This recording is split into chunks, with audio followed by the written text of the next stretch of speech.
seguindo, reportagem da Folha de São Paulo mostra que a confirmação do El Niño aumenta o risco de acionamento de termoelétricas e, com isso, de bandeira vermelha na conta de luz nos próximos meses. A agência americana NOAA confirmou o fenômeno e estima em 63% a chance de um El Niño de forte intensidade entre setembro e janeiro.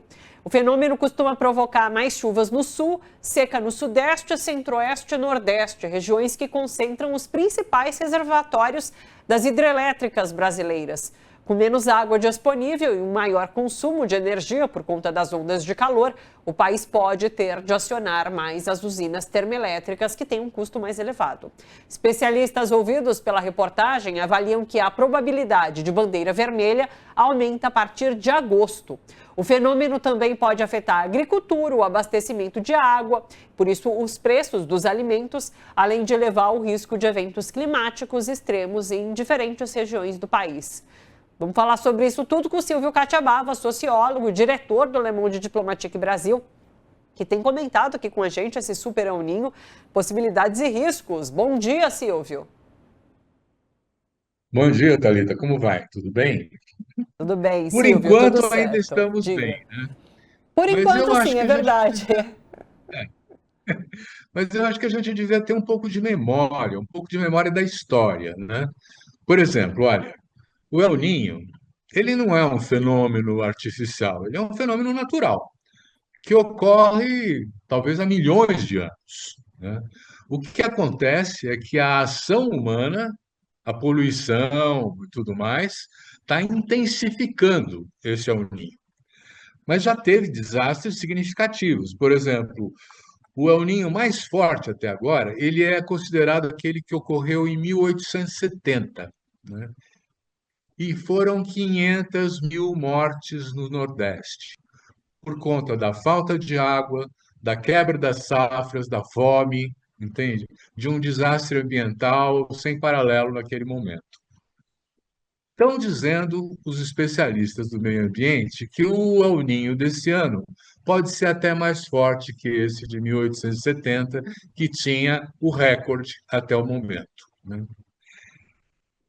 Aí, olha, quer dizer, é um fenômeno global, né? Quer dizer, nós não estamos falando do Brasil. O El Niño é um desastre produzido coletivamente pelo capitalismo, pela forma de destruição da natureza, pela forma da emissão dos gases de efeito estufa, enfim, por não cuidar da nossa Pachamama, a nossa casa, a nossa terra, o planeta, né?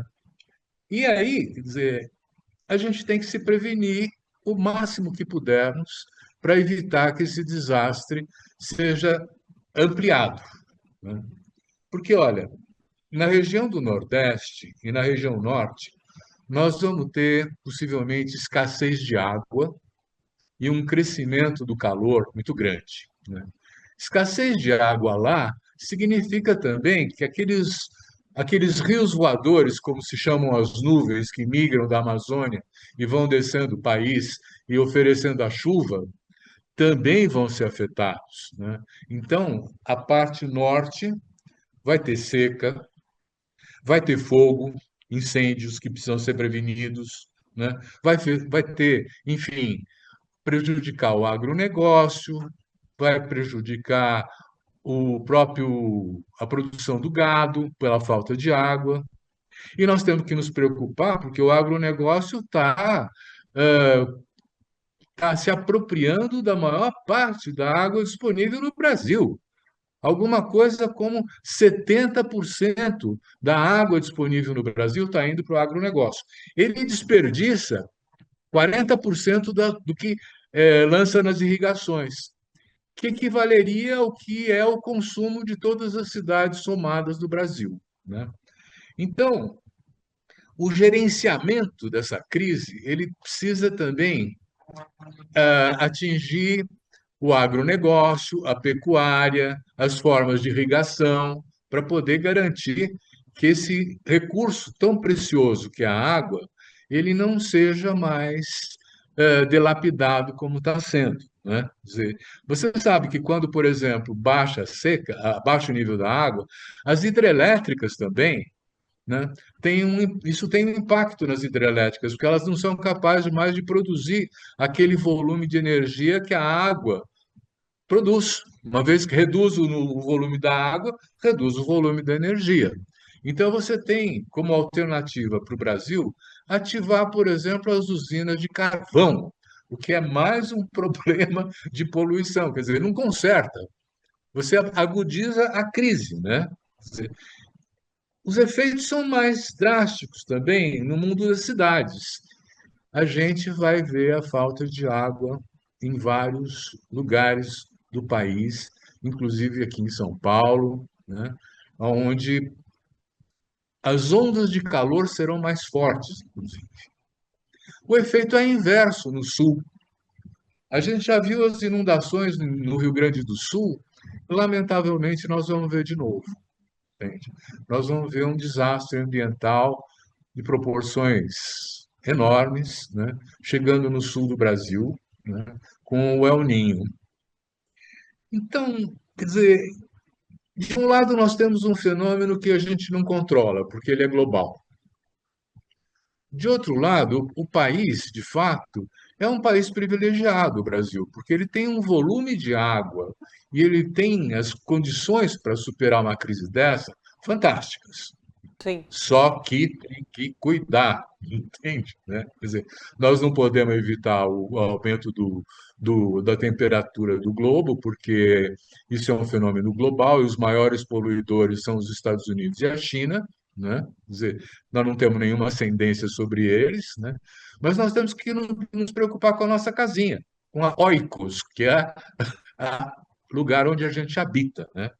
E para isso há que se desenvolver políticas de prevenção. O próprio ministro Dino, do Supremo, ele questionou as prefeituras, questionou os governos do Estado, dizendo: vocês já estão se preparando para receber o El Ninho, o desastre que precisa ser minimizado com o esforço humano? Né? E, de fato, essa questão está sendo agora tendo um começo de preocupação da parte dos gestores, mas eles usualmente não prestam atenção a isso. E a pressão, por exemplo, dos poderes econômicos, do agronegócio especialmente, vai dizer: vai faltar água para os outros, mas para nosso cultivo não, porque nós não queremos perder a safra, nós não queremos perder a engorda do gado, né? Quer dizer, então nós vamos ter uma tensão que já ocorre em vários países do mundo entre um uso racional, né, e voltado para o interesse público, para o interesse de toda a população, e um uso privado, né, que acaba sendo orientado para garantir os bons negócios do agronegócio. Né? Essa tensão vai estar presente, ela vai se explicitar em crises dentro do Congresso, né, em crises de governabilidade, porque, de fato, nós vamos ter falta de água.